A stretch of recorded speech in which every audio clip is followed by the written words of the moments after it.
What's up, all my Ewoks, Triples, Droids, and Wookiees? It's Anna, also known as Star Wars Girl, and the reviews are out from official critics and Access Media. Let's say what they have to say about Kevin Smith's Masters of the Universe Revelation Part 1 review. Prince Adam and He-Man, voiced by Supergirl's Chris Wood, are important, but they really serve as a backdrop in a manner similar to how Max acts as a lesser lead to Furiosa in Mad Max Fury Road. Revelation draws upon the might and majesty of He-Man to facilitate others' arcs. Basically, this is Teela's show. In taking this approach, Revelation can act as both a stunning sequel and also a wondrous what-if type of spinoff for those viewers unwilling to accept some choices as pure canon. Hashtag slay queen, hashtag the force is female, hashtag stunning and brave. Verdict. Kevin Smith's Master of the Universe Revelation is a big take-having, big swing-taking He-Man sequel that superbly flips the script on the mythos and characters.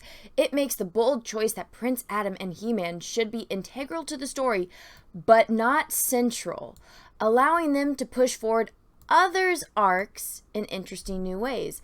Kevin Smith has created an eye-popping, serialized After Eternia arc that features tragedies, bitter choices, and dark feelings amid the previous nutty world of these super buff titans and robots, and it works like a charm.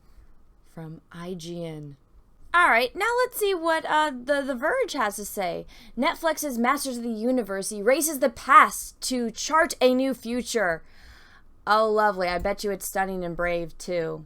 On the surface, Masters of the Universe Revelation, which stars She-Ra's long-lost twin brother, He-Man, it's actually the other way around. He-Man is not the one that's lost, considering He-Man is still with his parents. She-Ra is the one that's lost. But, what do you expect from Access Media?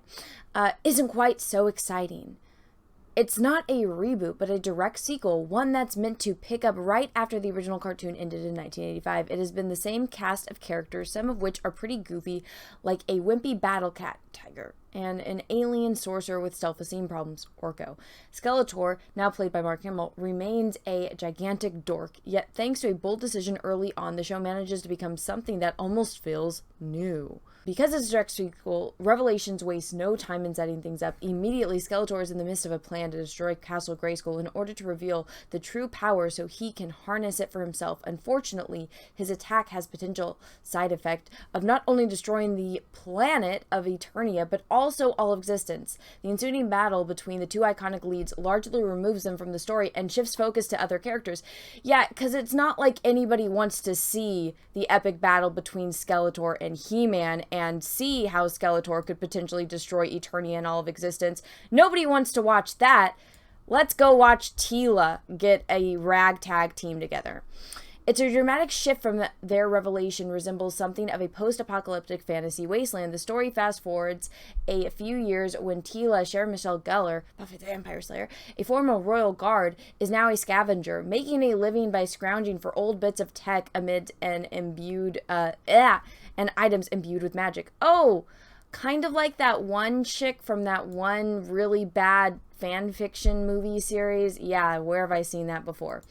There's a strange cult that worships technology, and without Skeletor to lead them, Eternia's many villains have scattered. Eventually, Teela learns that the planet is slowly dying as its magic leaks away, so she reluctantly sets about setting things right. It's one of those epic quests that involves traveling to both heaven and hell and pulling together a group of misfits to help you do it. The premise lets the show mostly get away from the Saturday morning cartoon vibe of the original while still keeping the same characters and world. Eternia remains remains an interesting mix of sci-fi, swords, and sorcery. As if Frank Frazetta and Ralph McQuarrie had a jam session, killer robots fight alongside Beastman, and sword-wielding warriors ride mechanical horses and armored cats into battle. Things have a bit more of a Mad Max vibe this time around, with villages fighting over the last drops of magic while the techno cult terrorizes them. In addition, Teela has a new job as mercenary man-at-arms. Lane Cunningham has become an Obi-Wan style hermit, and Evelyn, Lena Headley, is left confused without a dictator to support. They all end up joining forces in the quest. Dun dun dun dun. It can feel like a reboot, but the show does retain some of the inherent silliness of its predecessor. Revelations writers never met a terrible pun they didn't like, and characters like a dopey villain merman and the perpetually terrified Cringer feel out of place in this grittier world. The acting is also uneven. There are some good individual performances. Cunningham adds a welcome gravitas. Headley channels her inner Cersei, and Hamill hams it up as always, but it often sounds like a video game where everyone recorded their lines separately. There are also a few bizarre jokes like a no glove, no love quip that doesn't seem appropriate to a PG cartoon. Because of all of these elements, the show doesn't feel quite as refreshing or daring as She-Ra, but for a direct sequel to the original cartoon made to sell toys, it's surprisingly modern. The dramatic opening paves the way for a new path, even if Revelation never fully breaks away from its source. What's available now on Netflix is also only a beginning of the first part of Revelation, is 5 episodes long, and the final episode suggests there might be even bigger changes in the future. Lovely. So basically, from those 2 reviews I just read to you and all the ones I've also read as well, it's going to be the Teela show. Sorry, Prince Adam, that's why you're in the back. Sorry, He-Man. Nobody cares about you. You're not important. It's all about women. Strong, independent women, because they totally didn't give her a completed and, in-depth character arc in the original show and give her this awesome backstory. And, if you actually watch the show, you would know it. You would know who her parents are. You would know the mystery behind Teela and why she is special, why she actually doesn't need a power sword to be special. She's special and powerful in her own right, just like He-Man is special and powerful in his own right as well. It's almost as if, holy crap, they built up characters on their own without taking away from the importance of each other.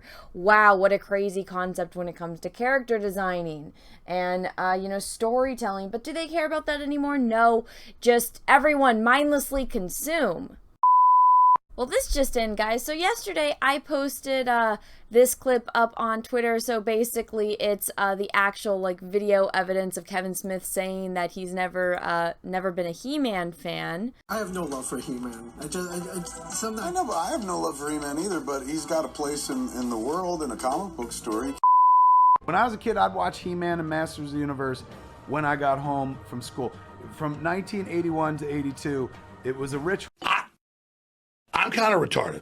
So I posted that clip yesterday that I just played for you, and somebody commented letting me know that Kevin actually did a Q&A up on his own YouTube channel, and in that Q&A, he actually had a direct response. As a stoner at almost age 51, names and dates.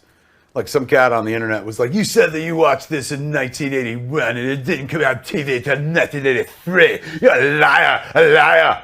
And I was like, well, maybe, or perhaps I'm just a 51-year-old man who, for about 25 years of his life, referred to The Empire Strikes Back, one of his favorite films ever made, as a 1979 motion picture, even though, as I found out later on, it came out in 1980. Like, I smoke a lot of weed, kids. Don't crush my nuts if I say 1981 versus 1983, Columbo. There's no proof of fucking anything other than, he's old. Yeah. And then I, include the clip where it's like, all right, you might have got the dates wrong, buddy, but what about you literally saying you were never a fan of He-Man, as well as, the little evidence of you in your own fucking words, you're not a He-Man fan, right? And so I just said, hey, Kevin Smith, aside from getting the dates wrong, what about the multiple times you admitted publicly to not being a He-Man fan? Strange that all of a sudden you flipped your story now that you have something to sell. Seems very disingenuous. Sincerely, a cat on the internet.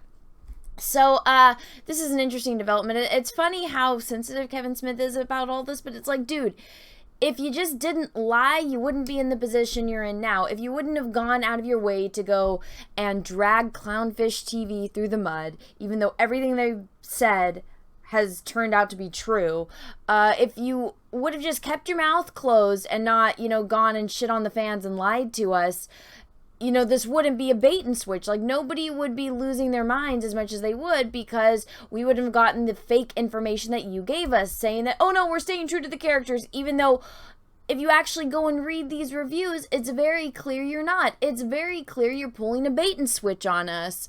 So after reading these reviews, it's, again, Kevin Smith lied. He's been lying to us. He's continuing to lie to us. It's a bait and switch, and the reviews are out. The show comes out at midnight tonight, for me at least. And, I mean, the second people see it, we're all going to see what it's really about, which is, I mean, based on the reviews, the exact opposite of what Kevin Smith advertised that it's about. So, everyone, let me know what you think about this whole situation in the comment section below. If you like this video, go ahead and smash the like button. If you didn't, that's okay too. Thank you so much for watching. And until next time, everyone, I hope you have a great rest of your day, morning, evening, afternoon, wherever you are in the world. And may the force be with you, because we are really, really, really gonna need it. Let's see how this all turns out. Bye, everyone. Hey everyone, if you'd like to help support the channel, check out my Etsy, where I sell prints of my original oil paintings and drawings that range from horror villains, heroes, and your favorite Star Wars characters. I also have an art channel where I post time lapses and tutorials, and also if you want to see work in progresses, I also have an Instagram dedicated specifically to that. Then finally, you can check out my Teespring for wearable merch, and all platforms are listed down below in the description of this video. So thank you so much, everyone, and have a great rest of your day.